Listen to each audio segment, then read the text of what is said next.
ମୋ ନାମ ଅଙ୍କିତା 32 ବର୍ଷ ବୟସ ମୋର ରଙ୍ଗ ଟିକେ କଳା ଗୋରା କିନ୍ତୁ ମୁଁ ଭାବୁଛି ଏହା ମୋତେ ଆହୁରି ଆକର୍ଷଣୀୟ କରିଥାଏ। ମୋର ଏକ ସୁନ୍ଦର ଆକୃତି ଅଛି ଏବଂ ମୁଁ ମୋ ଶରୀର ଉପରେ ଗର୍ବିତ। ମୁଁ ମସାଜ କରାଇବା ଏବଂ ଗ୍ରହଣ କରିବାକୁ ଭଲ ପାଏ। ମୁଁ ଏପର୍ଯ୍ୟନ୍ତ ଅନେକ ମସାଜ କରିଛି, କେତେବେଳେ ସେଲୁନରେ, କେତେବେଳେ ଘରେ, କେତେବେଳେ ବନ୍ଧୁମାନଙ୍କ ମାଧ୍ୟମରେ। ମୁଁ ସବୁବେଳେ ନୂଆ ବାହାନା ଖୋଜୁଛି ଯେ କେହି ମୋ ଶରୀରକୁ ଛୁଇଁବେ, ଷ୍ଟ୍ରୋକ୍ କରିବେ, ମସାଜ କରିବେ ଏବଂ ମୋତେ ସେହି ଶାନ୍ତ ଅନୁଭବ ଦେବେ। ଏହି କାହାଣୀ ସେହି ଗ୍ରୀଷ୍ମ ଛୁଟି ଆରମ୍ଭ ହୋଇଥିଲା ଏବଂ ମୁଁ ପହଁରିବା ଶିଖିବାକୁ ନିଷ୍ପତ୍ତି ନେଇଥିଲି। ମୋ ଘରଠାରୁ କିଛି ଦୂରରେ ଏକ ବଡ଼ ଷ୍ଟାଡିୟମ ଅଛି। ସେଠାରେ କ୍ରିକେଟ ଏବଂ ବ୍ୟାଡମିଣ୍ଟନ ଭଳି ଅନେକ ଖେଳ ଖେଳାଯାଏ ଏବଂ ସେଠାରେ ଏକ ବଡ଼ ସୁଇମିଂ ପୁଲ୍ ମଧ୍ୟ ଅଛି। ମୁଁ ଜାଣିଥିଲି ଯେ ସେଠାରେ ପହଁରିବା କ୍ଲାସ୍ ମଧ୍ୟ ଅନୁଷ୍ଠିତ ହୁଏ। ମୋତେ ପ୍ରକୃତରେ ପହଁରିବା ଶିଖିବାର ଆବଶ୍ୟକତା ନଥିଲା, କିନ୍ତୁ ମୁଁ ପୁଲ୍ ପାଣି, ପରିବେଶ ଏବଂ ସବୁଠାରୁ ଗୁରୁତ୍ୱପୂର୍ଣ୍ଣ କଥା ହେଉଛି ପ୍ରଶିକ୍ଷକ ଏବଂ କର୍ମଚାରୀମାନଙ୍କୁ ଦେଖିବାକୁ ଚାହୁଁଥିଲି। ଗୋଟିଏ ସନ୍ଧ୍ୟାରେ ସନ୍ଧ୍ୟା 5ଟାରେ ମୁଁ ଏକ ସରଳ ଧଳା ଟି ସାର୍ଟ ଏବଂ ଜିନ୍ସ ପିନ୍ଧି ଷ୍ଟାଡିୟମ ଆଡ଼କୁ ଗଲି, କିନ୍ତୁ ମୁଁ ଜାଣିଶୁଣି ଏକ ଟାଇଟ୍ ଡିପ୍ ଟି ସାର୍ଟ ବାଛିଥିଲି। ମୁଁ ଚାଲିବା ସମୟରେ ଲୋକମାନେ ମୋତେ ବାରମ୍ବାର ଚାହିଁ ରହୁଥିଲେ। ମୁଁ ଏହାକୁ ଭଲ ପାଉଥିଲି। ମୁଁ ଜାଣିଥିଲି ଯେ ମୋର ଶରୀର କେତେ ଆକର୍ଷଣୀୟ ଏବଂ ମୁଁ ଏହାକୁ ଦେଖାଇବାକୁ କେବେ ସଙ୍କୋଚ କରିନଥିଲି। ମୁଁ ଷ୍ଟାଡିୟମରେ ପହଞ୍ଚିବା ମାତ୍ରେ ସବୁ ନୀରବ ଥିଲା। ପୁଲ୍ ପାଖରେ ଏକ ଅଫିସ ଥିଲା। ମୁଁ ଭିତରକୁ ଗଲି। ଜଣେ ବ୍ୟକ୍ତି ଭିତରେ ବସିଥିଲେ। ସେ ପ୍ରାୟ 50 ବର୍ଷ ବୟସର କିନ୍ତୁ ଏକ ଶକ୍ତିଶାଳୀ ଶରୀର ସହିତ। ତାଙ୍କ ମୁହଁରେ ହସ। ସେ ମୋତେ ଦେଖିବା ମାତ୍ରେ ଠିଆ ହୋଇ ମୋତେ ସ୍ୱାଗତ କଲେ। ନମସ୍କାର, ମୁଁ କ'ଣ ଆପଣଙ୍କୁ ସାହାଯ୍ୟ କରିପାରିବି? ସେ ପଚାରିଲେ।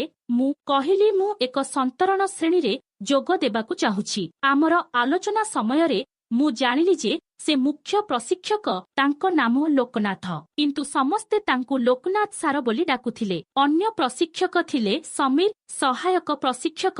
ଆମେ ଫି ବିଷୟରେ ଆଲୋଚନା କରିଥିଲୁ। ଫିସ୍ ବହୁତ କମ ଥିଲା, ମାସିକ ମାତ୍ର 800। ମୁଁ ତୁରନ୍ତ ରାଜି ହୋଇଗଲି। ମୁଁ ପଚାରିଲି, ମହାଶୟ, କ୍ଲାସ୍ କେତେବେଳେ? ସେ କହିଲେ, ମହିଳା ବ୍ୟାଚ ସନ୍ଧ୍ୟା 5ଟାରେ। ସକାଳେ ଏକ ମିଶ୍ରିତ ବ୍ୟାଚ ଅଛି। ମୁଁ ପୁଣି ପଚାରିଲି, ବର୍ତ୍ତମାନର ମହିଳା ବ୍ୟାଚରେ କେତେ ଜଣ ମହିଳା ଯୋଗ ଦିଅନ୍ତି? ସେ ହସି କହିଲେ, ବର୍ତ୍ତମାନ କେବଳ 2 ଜଣ ଆସୁଛନ୍ତି, କିନ୍ତୁ ସେମାନେ ନିୟମିତ ନୁହନ୍ତି। କେତେବେଳେ ସେମାନେ ଆସନ୍ତି, କେତେବେଳେ ସେମାନେ ଆସନ୍ତି ନାହିଁ। ଏହା ଶୁଣି ମୁଁ ଗୁପ୍ତରେ ଖୁସି ହୋଇଗଲି। କମ ଲୋକଙ୍କ ଅର୍ଥ ଅଧିକ ଧ୍ୟାନ, ଅଧିକ ସାହାଯ୍ୟ ଏବଂ ଅଧିକ ଶାନ୍ତି। ମୁଁ ତୁରନ୍ତ ଫିସ୍ ଦେଇ ଘରକୁ ଫେରିଗଲି। ରାସ୍ତାରେ ମୁଁ ଏକ ସ୍ପୋର୍ଟସ ଦୋକାନ ଦେଖିଲି। ମୁଁ ଭିତରକୁ ଯାଇ ଏକ ପହରା ପୋଷାକ କିଣିଲି। ଏକ କଳା 2 ପିସ୍, ପତଳା ଉପର ଅସ୍ ଏବଂ ଉଚ୍ଚ କଟ ତଳ ଅସ୍। ଘରକୁ ଫେରିବା ପରେ ମୁଁ ଏହାକୁ ପିନ୍ଧିଲି। ମୋତେ ପ୍ରକୃତରେ ସମ୍ପୂର୍ଣ୍ଣ ଫିଟ୍ ପସନ୍ଦ ଆସିଲା। ପରଦିନ ସନ୍ଧ୍ୟାରେ ମୁଁ ନିର୍ଦ୍ଧାରିତ ସମୟରେ ଷ୍ଟାଡିୟମରେ ପହଞ୍ଚିଲି। ମୁଁ ପୂର୍ବରୁ ମୋର ପହରା ପୋଷାକ ପିନ୍ଧିଥିଲି, ତା ଉପରେ କେବଳ ଏକ ପତଳା ସାର୍ଟ ପିନ୍ଧିଥିଲି। ମୁଁ ମୋର ବ୍ୟାଗ୍ ପିନ୍ଧିଲି। ମୋର ସାର୍ଟ ଖୋଲି ବାହାରକୁ ଆସିଲି। ଭିତରେ କେବଳ 2 ଜଣ ଲୋକ ବସିଥିଲେ, ଲୋକନାଥ ସାର ଏବଂ ସମୀର। ଉଭୟଙ୍କ ବୟସ ପ୍ରାୟ 50 ବର୍ଷ। ମୁଁ ସେମାନଙ୍କୁ ନମସ୍କାର କଲି। ମୁଁ ପଚାରିଲି, ମହାଶୟ, ଆଜି କେହି ଆସି ନାହାନ୍ତି? ଲୋକନାଥ ସାର ହସି କହିଲେ, ନା ଅଙ୍କିତା, ସେହି 2 ମହିଳା ନିୟମିତ ଆସନ୍ତି ନାହିଁ। ଆଜି କେବଳ ତୁମେ ଏଠାରେ ଅଛ, ଆଉ ପୋଷାକ ବଦଳାଇ ଆସ। ମୁଁ ହସି କହିଲି, ମହାଶୟ, ମୁଁ ପୂର୍ବରୁ ପୋଷାକ ପିନ୍ଧିସାରିଛି। ମୁଁ ମୋର ବ୍ୟାଗ ରଖି ପୁଲ୍ କଡ଼ରେ ପହଞ୍ଚିଲି। ମୁଁ ବାହାରକୁ ବାହାରିବା ମାତ୍ରେ ସେମାନଙ୍କ ଉଭୟଙ୍କ ନଜର ମୋ ଶରୀର ଉପରେ, ମୋର କଳା ରଙ୍ଗ ଉପରେ, ମୋର ଟାଇଟ୍ ପୋଷାକ ଉପରେ ସ୍ଥିର ହୋଇଗଲା ଏବଂ ସେମାନେ ଦୁହେଁ କ୍ଷଣିକ ପାଇଁ ଆଶ୍ଚର୍ଯ୍ୟ ହୋଇଗଲେ। ଲୋକନାଥ ସାର ତାଙ୍କ ଗଳା ସଫା କରି କହିଲେ, ପୁଲ୍ ପାଖକୁ ଆସ। ପ୍ରଥମେ ଗୋଡ଼ ହଲାଇବା ଶିଖ। ମୁଁ ପାଣି ଭିତରକୁ ପଶିଗଲି। ପାଣି ଥଣ୍ଡା ଏବଂ ସୁଖଦ ଥିଲା। ମୁଁ ମୋ ଗୋଡ଼ ହଲାଇବାକୁ ଚେଷ୍ଟା କଲି, କିନ୍ତୁ ମୋ ଶରୀର ଭାସିଲା ନାହିଁ। ମୁଁ ବହୁତ ଚେଷ୍ଟା କଲି, କିନ୍ତୁ ପାରିଲି ନାହିଁ। ଲୋକନାଥ ସାର ପାଣି ଭିତରକୁ ପଶିଗଲେ। ସେ ମୋତେ ପଛରୁ ଧରିଲେ। ଗୋଟିଏ ହାତ ମୋ ପେଟ ଉପରେ, ଅନ୍ୟଟି ମୋ ଜଙ୍ଘ ଉପରେ। ଏହିପରି କର, ତୁମର ଗୋଡ଼କୁ ଏହିପରି ଘୁଞ୍ଚାଅ, ଘୁଷୁରି। ସେ କହିଲେ। ତାଙ୍କ ହାତ ଧୀରେ ଧୀରେ ମୋ ପେଟ ଉପରକୁ ଚାଲିଗଲା। ମୁଁ କିଛି କହିଲି ନାହିଁ, ବରଂ ମୁଁ ଟିକେ ପାଖକୁ ନଇଁ ପଡ଼ିଲି। ଯାହାଦ୍ୱାରା ତାଙ୍କ ହାତ ମୋତେ ଛୁଇଁ ପାରିବ। ସମୀର ବାହାରୁ ଦେଖୁଥିଲେ। ତାଙ୍କ ଆଖିରେ ଏକ ଅଦ୍ଭୁତ ଚମକ ଥିଲା। ଏହା ଅନେକ ଦିନ ଧରି ଚାଲିଲା। ପ୍ରତିଦିନ ମୁଁ ଆସୁଥିଲି, କିନ୍ତୁ ସେହି ଦୁଇ ମହିଳା କେବେ ଆସିନଥିଲେ। ଅର୍ଥ ପ୍ରତ୍ୟେକ ଥର ମୁଁ ଏକା ଥିଲି। ଲୋକନାଥ ସାର ଏବଂ ସମୀର ମୋତେ ଏକାଠି ପାଠ ପଢ଼ାଉଥିଲେ, କିନ୍ତୁ ଶିକ୍ଷା ଦେବା ଅପେକ୍ଷା ସେମାନଙ୍କ ହାତ ମୋ ଶରୀରରେ ଘୁରୁଥିଲା। କେତେବେଳେ ମୋ ପେଟ ଉପରେ, କେତେବେଳେ ମୋ ଜଙ୍ଘ ଉପରେ, କେତେବେଳେ ମୋ ଛାତି ପାଖରେ ହାଲୁକା ସ୍ପର୍ଶ। ମୁଁ କେବେ ପ୍ରତିରୋଧ କରିନଥିଲି, ବରଂ ମୁଁ ଜାଣିଶୁଣି ଏପରି ଗତିବିଧି କଲି ଯାହା ସେମାନଙ୍କ ହାତକୁ ଭଲ ଲାଗୁଥିଲା। ଗୋଟିଏ ଦିନ ମୁଁ ପୁଲରେ ଅଭ୍ୟାସ କରୁଥିଲି। ମୁଁ ଡେଇଁ ପଡ଼ି ମୋ ଗୋଡ଼କୁ ହଲାଇବାକୁ ଆରମ୍ଭ କଲି। ଲୋକନାଥ ସାର ମୋତେ ଧରି ସାହାଯ୍ୟ କରିବାକୁ ଲାଗିଲେ। ତାଙ୍କ ହାତ ମୋ ଜଙ୍ଘ ପାଖକୁ ଗଲା। ମୁଁ ହସିଲି ଏବଂ କିଛି କହିଲି ନାହିଁ। ସମୀର ଏହା ଦେଖି ପାଣିକୁ ମଧ୍ୟ ଦେଇ ପଡ଼ିଲେ। ଏବେ ସେମାନେ ଦୁହେଁ ମୋତେ ଏକାଠି ଶିକ୍ଷା ଦେଉଥିଲେ, ଜଣେ ପଛରୁ, ଜଣେ ସାମ୍ନାରୁ। ମୋର ଛାତି ପାଣିରେ ଥରୁଥିଲା, ସେମାନଙ୍କ ହାତ ଏହାକୁ ସମର୍ଥନ କରୁଥିଲା। କିଛି ଦିନ ପରେ ମୁଁ ଜାଣିଶୁଣି ପରିବର୍ତ୍ତନକାରୀ ରୁମରେ ପରିବର୍ତ୍ତନ କରିବା ଆରମ୍ଭ କଲି। ପୂର୍ବରୁ ମୁଁ ବାହାରେ ପରିବର୍ତ୍ତନ କରୁଥିଲି, କିନ୍ତୁ ଏବେ ମୁଁ ରୁମ୍ ଭିତରକୁ ଯାଉଥିଲି। ମୁଁ ଦ୍ୱାର ଟିକେ ଖୋଲା ରଖି ଦେଉଥିଲି। ଧୀରେ ଧୀରେ ମୁଁ ମୋର ପୋଷାକ କାଢ଼ି ଦେଉଥିଲି। ମୋ ଛାତିକୁ ଖୋଲା କରି ମୋ ହାତରେ ଆଲିଙ୍ଗନ କରୁଥିଲି। ମୁଁ ଜାଣିଥିଲି ସେମାନେ ଦୁହେଁ ବାହାରୁ ଦେଖୁଛନ୍ତି। କୋଠରୀର କାନ୍ଥରେ ଏକ ଛୋଟ ଗାତ ଥିଲା। ସେମାନେ ସେଥି ଦେଇ ଚାହିଁ ରହୁଥିଲେ। ମୁଁ ସେମାନଙ୍କର ନିଶ୍ୱାସ ଶୁଣି ପାରୁଥିଲି। ଗୋଟିଏ ଦିନ ମୁଁ ବାଥରୁମକୁ ଗଲି। ତାପରେ ମୁଁ ଦେଖିଲି ଯେ ସେମାନେ ଦୁହେଁ ଚାପିବା ଘରେ ଠିଆ ହୋଇ ଏହାକୁ ଚାହିଁ ରହିଥିଲେ। ମୁଁ ହସି ଚୁପ୍ ହୋଇ ଫେରି ଆସିଲି। ସେମାନେ ଜାଣିପାରିଲେ ନାହିଁ ଯେ ମୁଁ ସେମାନଙ୍କୁ ଦେଖିଛି। ଏହାପରେ ମୁଁ ପ୍ରତିଦିନ ସେହି ରୁମ୍ରେ ପୋଷାକ ବଦଳାଇବା ଆରମ୍ଭ କଲି। କେତେବେଳେ କୌଣସି ଅନ୍ତଃବସ୍ତ୍ର ବିନା, କେତେବେଳେ ହାଲୁକା ପୋଷାକ ପିନ୍ଧି, କେତେବେଳେ ସମ୍ପୂର୍ଣ୍ଣ ଖୋଲା। ଗୋଟିଏ ଦିନ କ୍ଲାସ୍ ପରେ ମୁଁ ସେମାନଙ୍କୁ କହିଲି ଯେ ମୋର ଟିକେ ଯନ୍ତ୍ରଣା ହେଉଛି। ଲୋକନାଥ ସାର କହିଲେ, ଅଫିସ୍ ଆସନ୍ତୁ, ମୁଁ ତେଲ ଲଗାଇ ମାଲିସ କରିବି। ମୁଁ ଖୁସି ଅନୁଭବ କଲି। ମୁଁ ଅଫିସ୍ ଗଲି। ସେ ମୋତେ ଟେବୁଲ ଉପରେ ଶୋଇବାକୁ କହିଲେ। ସେ ତେଲ ବାହାର କରି ମୋ ପିଠିରେ ଲଗାଇବାକୁ ଲାଗିଲେ। ଧୀରେ ଧୀରେ ତାଙ୍କ ହାତ ସାର୍ଙ୍କ ଜଙ୍ଘକୁ ଗଲା। ତାପରେ ସେ ମୋତେ ଓଲଟାଇ ଦେଲେ। ଏବେ ମୋର ଛାତି ଆଗକୁ ମୁହଁ କରିଥିଲା। ସେ ତେଲ ଲଗାଇଲେ ଏବଂ ଜୋରରେ ସେ ଚାପ ପକାଇବା ଆରମ୍ଭ କଲେ। ମୁଁ ଅଭିନୟ କଲି, ମହାଶୟ, ଆପଣ କ'ଣ କରୁଛନ୍ତି? ଏହା ଠିକ ନୁହେଁ। କିନ୍ତୁ ମୁଁ ଆଗକୁ ଝୁଙ୍କି ପଡ଼ିଲି। ସେ ହସି କହିଲେ, ଏହା ଏକ ମସାଜ। ଏହା ଆପଣଙ୍କୁ ଆରାମ ଦେବ। ତାପରେ ସମୀର ଭିତରକୁ ଆସିଲେ। ଆମେ ଏକାଠି ମସାଜ କରିବା ଆରମ୍ଭ କଲୁ। ମୁଁ ତାଙ୍କୁ ଅଟକାଇବାକୁ ଚେଷ୍ଟା କଲି, ବୁଝାଇଲି ଯେ ଏହା କରାଯିବା ଉଚିତ ନୁହେଁ। କିନ୍ତୁ ଗଭୀର ଭିତରେ ମୁଁ ଆଶ୍ୱସ୍ତି ଅନୁଭବ କଲି। ତଥାପି ମୁଁ ଭଦ୍ର ହେବାର ଅଭିନୟ କରି ତାଙ୍କୁ ଅଟକାଇଲି। ମୁଁ ତାଙ୍କର ଉଦ୍ଦେଶ୍ୟ ସବୁ ଜାଣିଥିଲି, କିନ୍ତୁ ମୁଁ ଚାହୁଁନଥିଲି ଯେ ସେ ମୋର କଥା ବୁଝନ୍ତୁ। ଏହା ମାସ ମାସ ଧରି ଚାଲିଲା। ଏବେ ମୁଁ ଏହାକୁ ବୁଝିପାରୁଥିଲି। ଲୋକନାଥ ସାରଙ୍କ ହାତ ଧରି ମୋର ଶରୀର ପାଣି ଉପରେ ଭାସିଗଲା। ତାଙ୍କର ଗୋଟିଏ ହାତ ମୋ ପେଟ ଉପରେ, ଅନ୍ୟଟି ମୋ ଜଙ୍ଘରେ ଥିଲା। ତାଙ୍କର ଉଷ୍ମ ହାତ ମୋର କଳା ଚର୍ମକୁ ସ୍ପର୍ଶ କଲା ଏବଂ ମୁଁ ଏକ ଅଦ୍ଭୁତ ଝିମ୍ଝିମ ଅନୁଭବ କଲି। ସମୀର ପାଖରୁ ଦେଖୁଥିଲା। ତାଙ୍କ ଆଖିରେ ଏକ କାମନା। ଲୋକନାଥ ସାର କହିଲେ, ଅଙ୍କିତା, ଏହା କରିଚାଲ। ଯଦି ତୁମେ ପ୍ରତିଦିନ ଏହା ଅଭ୍ୟାସ କର, ତେବେ ତୁମେ ଶୀଘ୍ର ଶିଖିବ। ମୁଁ ହସି ରାଜି ହେଲି। ମୁଁ ଭାବିଲି ଯେ ଏହି ଅଭ୍ୟାସ ମୋତେ କେଉଁଠିକୁ ନେଇଯିବ। ସେହି ଦିନଠାରୁ ମୁଁ ପ୍ରତିଦିନ ସନ୍ଧ୍ୟା 5ଟାରେ ଷ୍ଟାଡିୟମକୁ ଆସିବା ଆରମ୍ଭ କଲି। ସେହି ଦୁଇ ମହିଳା କେବେ ନିୟମିତ ଆସୁନଥିଲେ। କେତେବେଳେ ଜଣେ ଆସୁଥିଲେ, କେତେବେଳେ ଅନ୍ୟ ଜଣେ, କିନ୍ତୁ ଅଧିକାଂଶ ସମୟରେ ମୁଁ ଏକା ଥିଲି। ଲୋକନାଥ ସାର ଏବଂ ସମୀର ମୋତେ ଏକାଠି ପଢ଼ାଉଥିଲେ, କିନ୍ତୁ ଶିକ୍ଷା ଦେବା ଅପେକ୍ଷା ସେମାନଙ୍କ ହାତ ମୋ ଶରୀରରେ ଘୁରୁଥିଲା। କେତେବେଳେ ମୁଁ ମୋ ଗୋଡ଼କୁ ହଲାଇଲା ବେଳେ ସେମାନଙ୍କ ହାତ ମୋ ଜଙ୍ଘ ଉପରକୁ ଖସି ଯାଉଥିଲା। କେତେବେଳେ ସେମାନେ ମୋ ପେଟ ଏବଂ ଛାତି ତଳେ ବିଶ୍ରାମ ନେଉଥିଲେ। ମୁଁ କେବେ ପ୍ରତିରୋଧ କରିନଥିଲି, ବରଂ ମୁଁ ଜାଣିଶୁଣି ଏପରି ଗତିବିଧି କରୁଥିଲି ଯାହା ସେମାନଙ୍କୁ ଏକ ଭଲ ଅନୁଭବ ଦେବ। ମୋର ସ୍ତନ ମୋର ପହରା ପୋଷାକରେ ଥରୁଥିଲା ଏବଂ ସେମାନେ ଉଭୟ ମୋତେ ଚାହିଁ ରହୁଥିଲେ। ଏହିପରି ଅନେକ ଦିନ ବିତିଗଲା। ମୁଁ ପ୍ରତିଦିନ ଏକ ନୂତନ ପହରା ପୋଷାକ ପିନ୍ଧୁଥିଲି। କେତେବେଳେ ଲାଲ, କେତେବେଳେ ନୀଳ, କେତେବେଳେ ହଳଦିଆ, ସବୁ ଟାଇଟ୍ ଏବଂ ଆକର୍ଷଣୀୟ। ପଛ ଖୋଲା ଥିଲା, ଉପର ଅସ କେବଳ ମୋ ଛାତିକୁ ଘୋଡ଼ାଇ ରଖିବା ପାଇଁ ଯଥେଷ୍ଟ। ଯେତେବେଳେ ମୁଁ ପାଣି ଭିତରକୁ ଯାଉଥିଲି, ସେମାନେ ମଧ୍ୟ ଭିତରକୁ ଯାଉଥିଲେ। ପଛରୁ ଜଣେ, ଆଗରୁ ଜଣେ। ଏପରି କର, ଏହିପରି ହାତ ଘୁଞ୍ଚାଅ। ସେମାନେ ଏହା କହୁଥିଲେ। ମୋ କଟି, ଅଣ୍ଟା ଏବଂ କେତେବେଳେ ମୋ ଗୋଡ଼ ମଝିରେ ସ୍ପର୍ଶ କରୁଥିଲେ। ମୁଁ ହସି ସେମାନଙ୍କୁ ଉତ୍ସାହିତ କରୁଥିଲି। ସେମାନଙ୍କର ସାହସ ବଢ଼ିଥିଲା। ଏବେ ସେମାନେ ମୁକ୍ତ ଭାବରେ ମୋ ଛାତିକୁ ଛୁଇଁବେ ଏବଂ ଚାପିବେ ଏବଂ ମୁଁ କେବଳ ହସିବେ। ଗୋଟିଏ ଦିନ ମୁଁ ପୁଲରେ ଅଭ୍ୟାସ କରୁଥିଲି। ମୁଁ ଫ୍ରିଷ୍ଟାଇଲ୍ କରିବାକୁ ଚେଷ୍ଟା କରୁଥିଲି। ହଠାତ୍ ମୋତେ ବାଥରୁମ୍ ଯିବାକୁ ପଡ଼ିଲା। ମୁଁ ପାଣିରୁ ଉଠି ଚାରିପାଖକୁ ଚାହିଁଲି। ଲୋକନାଥ ସାର ଏବଂ ସମୀରଙ୍କୁ କୌଣସି ସ୍ଥାନରେ ଦେଖାଗଲା ନାହିଁ। ମୁଁ ମହିଳାମାନଙ୍କ ପୋଷାକ ବଦଳାଇବା ଘର ଆଡ଼କୁ ଗଲି। ଦ୍ୱାର ଟିକେ ଖୋଲା ଥିଲା। ମୁଁ ଭିତରକୁ ଯାଇ ସେମାନଙ୍କୁ ଦେଖିଲି। କାନ୍ଥରେ କାନ ଚାପି କିମ୍ବା ଗାତ ଦେଇ ଚାହିଁ ରହିଥିଲି। ଭିତରେ ଦୁଇ ମହିଳା ଭୟଭୀତ ହୋଇ ପୋଷାକ ବଦଳାଉଥିଲେ। ମୁଁ ଚୁପଚାପ ପଛକୁ ହଲି ମୋର କାମ ସାରି ବାହାରକୁ ଆସିଲି। ସେମାନେ ଜାଣିପାରିଲେ ନାହିଁ ଯେ ମୁଁ ସେମାନଙ୍କୁ ଦେଖିଛି। କିଛି ସମୟ ପରେ ଦୁଇ ମହିଳା ବାହାରକୁ ଆସିଲେ। ତାଙ୍କ ପଛେ ଲୋକନାଥ ସାର୍ ଏବଂ ସମୀର ହସୁଥିଲେ। ସେମାନଙ୍କ ମୁହଁରେ ସନ୍ତୋଷର ଛାପ। ମୁଁ ନିଜକୁ ମନେ ମନେ ହସିଲି। ମୋ ମନରେ ଏକ ଭାବନା ଆସିଲା, ଯଦି ମୁଁ ପ୍ରତିଦିନ ଏହି କୋଠରୀରେ ପୋଷାକ ବଦଳାଇବି, ତେବେ ସେମାନେ ମୋର ସମ୍ପୂର୍ଣ୍ଣ ଶରୀର ଦେଖିପାରିବେ। କେବଳ ଏହା ଭାବି ମୋ ଭିତରେ ଉତ୍ସାହର ଲହରୀ ଖେଳି ଗଲା। ସେହି ଦିନଠାରୁ ମୁଁ ପୋଷାକ ବଦଳାଇବା ଘରରେ ପୋଷାକ ବଦଳାଇବା ଆରମ୍ଭ କଲି। ମୁଁ ଜାଣିଶୁଣି ଦ୍ୱାରକୁ ସମ୍ପୂର୍ଣ୍ଣ ବନ୍ଦ କରି ନଥିଲି। ଏହାକୁ ଟିକିଏ ଖୋଲା ରଖିଥିଲି। ଭିତରକୁ ପଶିଗଲେ ମୁଁ ଧୀରେ ଧୀରେ ମୋର ପୋଷାକ କାଢ଼ିଦେଲି। ମୁଁ ମୋ ଛାତିକୁ ଖୋଲା କରିଦେଲି।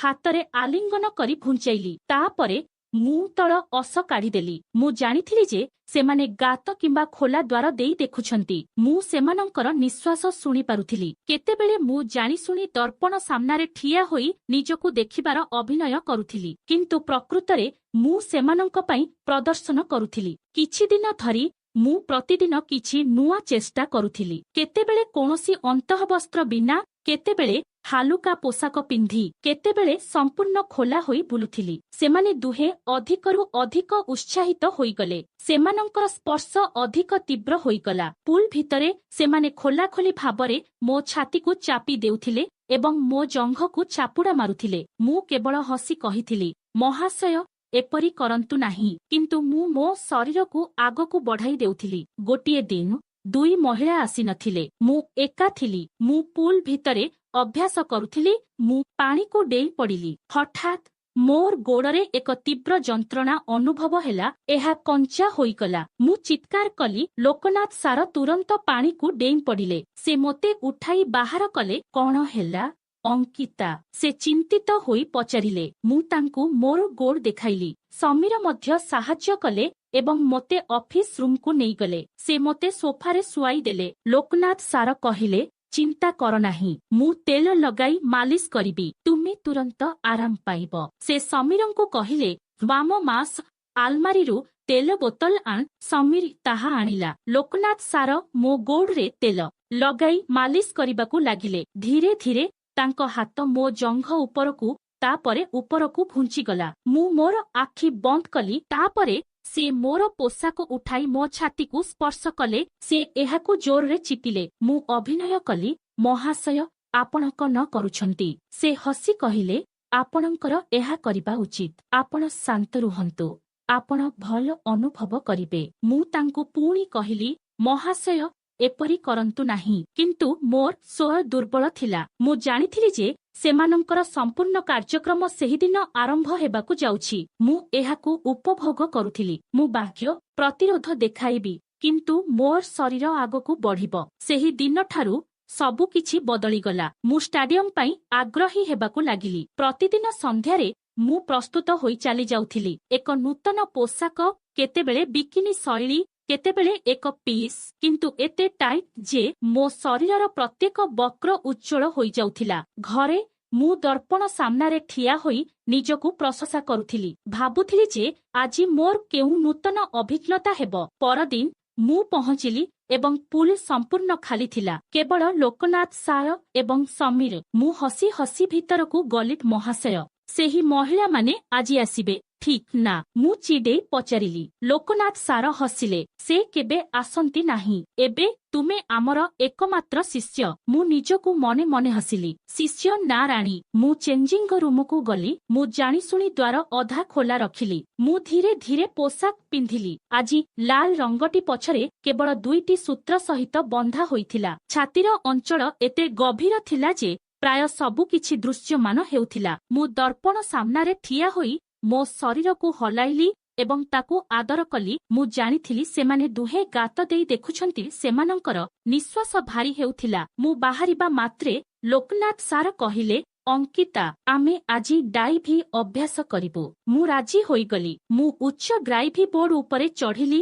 ସେମାନଙ୍କୁ ଦେଖାଇବା ପାଇଁ ଡେଇଁବା ପୂର୍ବରୁ ଜାଣିଶୁଣି ନଇଁ ପଡ଼ିଲି। ସେମାନେ ଦୁହେଁ ତଳେ ଠିଆ ହୋଇ ଉପରକୁ ଚାହିଁଲେ। ମୁଁ ଡେଇଁ ପଡ଼ିଲି। ମୁଁ ବାହାରିବା ମାତ୍ରେ ସେମାନେ ଦୁହେଁ ପାଣି ଭିତରକୁ ଡେଇଁ ପଡ଼ିଲେ। ଆସନ୍ତୁ ଆଜି ତୁମକୁ ପାଣି ତଳେ ପ୍ରଜନନ ଶିଖାଇବା, ଲୋକନାଥ ସାର୍ କହିଲେ। ସେ ମୋତେ ତାଙ୍କ କୋଳରେ ନେଇ ପାଣି ଭିତରକୁ ଗଭୀରକୁ ନେଇଗଲେ। ତାଙ୍କ ହାତ ପାଣି ତଳେ ମୋ ଛାତି ଉପରେ ଥିଲା। ମୁଁ ଆଖି ବନ୍ଦ କରିଦେଲି। ପାଣି ତଳେ ସେ ମୋ ପୋଷାକର ତାର ଖୋଲିଦେଲେ। ମୋର ଛାତି ପାଣିରେ ଭାସିବାକୁ ଲାଗିଲା। ସେମାନେ ଦୁହେଁ ଏକାଠି ଆଦର କରିବାକୁ ଲାଗିଲେ। ମୁଁ ପାଣି ତଳେ ଆନନ୍ଦରେ ଥିଲି। ବାହାରକୁ ଆସି ମୁଁ ହସି କହିଲି, ମହାଶୟ, ଆପଣ କଣ ଶିଖାଉଛନ୍ତି? ସେମାନେ ହସିଲେ। ଏହା ପ୍ରକୃତ ପହଁରିବା। ସେହିଦିନ ସେମାନେ ମୋତେ ପ୍ରାୟ ଗୋଟିଏ ଘଣ୍ଟା ପାଇଁ ପୁଲରେ ସମ୍ପୂର୍ଣ୍ଣ ଆରାମ ଦେଇଥିଲେ। କେତେବେଳେ ପାଣିରେ, କେତେବେଳେ ପୁଲ କୂଳରେ ବସି, କେତେବେଳେ ବୋର୍ଡ ଉପରେ ଶୋଇ ମୁଁ ଏତେ ମଜା କଲି ଯେ ମୁଁ କ୍ଳାନ୍ତ ହୋଇଗଲି। ତୃତୀୟ ଦିନ ଯେତେବେଳେ ମୁଁ ଆସିଲି, ଲୋକନାଥ ସାର କହିଲେ, ଅଙ୍କିତା, ଆମର ଜଣେ ବନ୍ଧୁ ଆଜି ଆସିବେ। ଭେଙ୍କଟେଶ ଷ୍ଟାଡିୟମର ରକ୍ଷଣାବେକ୍ଷଣ ଦାୟିତ୍ୱରେ ଅଛନ୍ତି। ସେ ଜଣେ ଭଲ ପହଁରିବା ବ୍ୟକ୍ତି ମଧ୍ୟ। ମୁଁ ବହୁତ ଖୁସି ହୋଇଗଲି। ମୁଁ ହସି କହିଲି, ଠିକ ଅଛି ସାର୍, ଅଧିକ ଲୋକ ଥିଲେ ମଜା ହେବ। ସେମାନେ ଉଭୟ ପରସ୍ପରକୁ ଚାହିଁ ହସିଲେ। ଭେଙ୍କଟେଶ ଆସି ପହଞ୍ଚିଲେ। ପ୍ରାୟ 52-53 ବର୍ଷ ବୟସ। ତାଙ୍କ ଆଖିରେ ଏକ ଦୃଢ଼ ଶରୀର ଏବଂ ଭୋକ ଥିଲା। ମୁଁ ଜାଣିଥିଲି ଯେ ସେ ମଧ୍ୟ ସେହିପରି। ମୁଁ ଜାଣିପାରି ତାଙ୍କ ଆଗରେ ନଇଁ ପଡ଼ି ମୋର ଆକର୍ଷଣ ଦେଖାଇଲି। କ୍ଲାସ ଆରମ୍ଭ ହେଲା। ଏବେ 3 ଜଣ ଲୋକ ମୋତେ ଏକାଠି ପଢ଼ାଉଥିଲେ। ଭେଙ୍କଟେଶ ମୋତେ ପଛରୁ ଧରିଥିଲେ। ଲୋକନାଥ ସାର୍ ସାମ୍ନାରୁ, ସମୀର ମୋ ପାଖରେ ସେମାନଙ୍କର 6 ହାତ ପାଣିରେ ମୋ ଶରୀରକୁ ଘୂରାଇ ଦେଉଥିଲେ। ମୁଁ ଆନନ୍ଦରେ ଚିତ୍କାର କଲି। କ୍ଲାସ ଶେଷ ହେବା ପରେ ସେମାନେ କହିଲେ, ଆଜି ଏକ ସ୍ୱତନ୍ତ୍ର ମସାଜ କରିବା। ମୁଁ ଅଫିସ ଭିତରକୁ ଗଲି। ଆମେ 3 ଜଣ ସେମାନଙ୍କ ପଛେ ପଛେ ଭିତରକୁ ପଶିଗଲୁ ଏବଂ ଦ୍ୱାର ବନ୍ଦ କରିଦେଲୁ। ଭେଙ୍କଟେଶ ପ୍ରଥମ ଥର ପାଇଁ ମୋ ଛାତିକୁ ଛୁଇଁ ପାଗଳ ହୋଇଗଲୁ। ଲୋକନାଥ ସାର ତେଲ ବାହାର କରିଦେଲେ। ଏବେ ସେମାନେ 3 ଜଣ ମୋତେ ଭଲ ଭାବରେ ଆଦର କରିବା ଆରମ୍ଭ କଲେ। ଜଣେ ମୋ ଛାତିକୁ ଚାପି ଦେଉଥିଲେ, ଅନ୍ୟ ଜଣେ ମୋ ଅନ୍ୟ ଜଣଙ୍କୁ ଆଦର କରୁଥିଲେ। ତାପରେ ସେମାନେ ମୋତେ ବିଭିନ୍ନ ସ୍ଥାନରେ ଧରି ରହୁଥିଲେ। ସେହିଦିନ ସେମାନେ 3 ଜଣ ମୋତେ ଏପରି ଆରାମ ଦେଉଥିଲେ ଯେ ମୁଁ ପ୍ରାୟ ଅଚେତ ହୋଇଯାଉଥିଲି। ଏବେ ପ୍ରତିଦିନ ଜଣେ ନୂଆ ବନ୍ଧୁ ଆସିବା ଆରମ୍ଭ କଲେ। ଚତୁର୍ଥ ବନ୍ଧୁ ଥିଲେ ଡାକ୍ତର ଦେଶପାଣ୍ଡେ, ଲୋକନାଥ ସାରଙ୍କ ଜଣେ ପୁରୁଣା ବନ୍ଧୁ। ସେ କହୁଥିଲେ, ଅଙ୍କିତା, ମୁଁ ତୁମର ଶରୀର ପରୀକ୍ଷା କରିବି। ଏବଂ ତାପରେ ଡାକ୍ତର ହେବାର ଆଳ ଦେଖାଇ ସେ ମୋତେ ସବୁଠି ଛୁଇଁ ଦେଉଥିଲେ। ପଞ୍ଚମ ଥିଲେ ମହେଶ ନାମକ ଜଣେ ବ୍ୟବସାୟୀ। ସେ ମହେଶ ଆଣିଥିଲେ ଏବଂ ମୋତେ ସ୍ୱତନ୍ତ୍ର ମସାଜ କରୁଥିଲେ। ଶେଷରେ 6 ଜଣ ଥିଲେ ଲୋକନାଥ ସାର୍, ସମୀର, ଭେଙ୍କଟେଶ, ଡାକ୍ତର ମହେଶ ଏବଂ ତାଙ୍କର ପୁରୁଣା ପ୍ରଶିକ୍ଷକ ବନ୍ଧୁ ଶର୍ମା। ସମସ୍ତେ 50 ବର୍ଷରୁ ଅଧିକ, କିନ୍ତୁ ଶକ୍ତିଶାଳୀ ଏବଂ ଉତ୍ସାହୀ। ଏବେ କ୍ଲାସ କେବଳ ଏକ ବାହାନା ଥିଲା। ମୁଁ ପହଞ୍ଚିବା ମାତ୍ରେ ସେମାନେ ପୁଲ ବନ୍ଦ କରିଦେବେ। ତାପରେ ପୁଲରେ, ଅଫିସରେ, ପୋଷାକ ବଦଳାଇବା ଘରେ, କେତେବେଳେ ରାତିରେ ଷ୍ଟାଡିୟମ ବନ୍ଦ ହେବା ପରେ ଲାଇଟ୍ ବନ୍ଦ କରି ସେମାନେ ସମସ୍ତେ ମୋତେ ବିଭିନ୍ନ ସ୍ଥାନରେ ଶାନ୍ତି ଦେଉଥିଲେ। କେତେବେଳେ ସେମାନେ ମୋତେ ଭାସମାନ ରଖୁଥିଲେ ଏବଂ ଏକାଠି ସ୍ନେହ କରୁଥିଲେ। କେତେବେଳେ ସେମାନେ ମୋତେ ଅଫିସରେ ଏକ ଟେବୁଲ ଉପରେ ଶୁଆଇ ଦେଉଥିଲେ। କେତେବେଳେ ଚେଞ୍ଜିଂ ରୁମରେ ଦର୍ପଣ ସାମ୍ନାରେ ଠିଆ କରି ଆଗରୁ ପଛକୁ ମୁଁ ସେମାନଙ୍କୁ ନୂତନ ଧାରଣା ଦେଉଥିଲି। ଆସନ୍ତୁ ଆଜି ପୂର୍ଣ୍ଣ ମାଲିସ କରିବା। ଆସନ୍ତୁ ଆଜି ବିଭିନ୍ନ ଖେଳ ଖେଳିବା। ଆଜି ମୁଁ ମୋର ଶିଷ୍ୟ ଏବଂ ତୁମେ ମୋର ଗୁରୁ। ମୁଁ ପ୍ରତିଦିନ ସକାଳେ ଉଠି ଭାବୁଥିଲି ଯେ ଆଜି ମୁଁ କଣ ନୂତନ ଖୁସି ପାଇବି। ମୁଁ ସେମାନଙ୍କୁ କହିଥିଲି ଯେ ତୁମେ ସମସ୍ତେ ମୋର ପ୍ରଭୁ। ମୁଁ ତୁମର ସେବାରେ ଅଛି। ମୋତେ ପ୍ରତିଦିନ ଶାନ୍ତି ଦିଅ। ସେମାନେ ମୋତେ ରାଣୀ ବୋଲି ଡାକି ସମ୍ପୂର୍ଣ୍ଣ ସେବା କରୁଥିଲେ। ଏହିପରି 6 ମାସ ବିତିଗଲା। ଏବଂ ମୁଁ ସମ୍ପୂର୍ଣ୍ଣ ସନ୍ତୁଷ୍ଟ ଏବଂ ଖୁସି ହୋଇଗଲି। ମୋ ଶରୀର ପ୍ରତିଦିନ ମାଲିସ ଏବଂ ସ୍ପର୍ଶ ପାଉଥିଲା। ମୁଁ ସେମାନଙ୍କୁ କହିଥିଲି, ତୁମ ସମସ୍ତଙ୍କ ଯୋଗୁଁ ମୁଁ ବହୁତ ଖୁସି ଏବଂ ଆଜି ମଧ୍ୟ ସେହି ଧାରା ଜାରି ରହିଛି। ଏହା କେବେ ଶେଷ ହେବ ନାହିଁ। ବନ୍ଧୁଗଣ, ଆପଣମାନଙ୍କୁ ଆମର କାହାଣୀଟି କିପରି ଲାଗିଲା କମେଣ୍ଟରେ ନିଜର ମତାମତ ଦିଅନ୍ତୁ। ଯଦି ଆପଣମାନଙ୍କୁ ଆମର କାହାଣୀଟି ପସନ୍ଦ ଆସିଛି ତାହେଲେ ଭିଡିଓକୁ ଲାଇକ୍, ସେୟାର ଏବଂ ଚ୍ୟାନେଲକୁ ସବସ୍କ୍ରାଇବ କରିବାକୁ ଭୁଲନ୍ତୁ ନାହିଁ। ଧନ୍ୟବାଦର ନମସ୍କାର। ଦେଖା ହେବା ଆଉ ଏକ ନୂତନ କାହାଣୀ।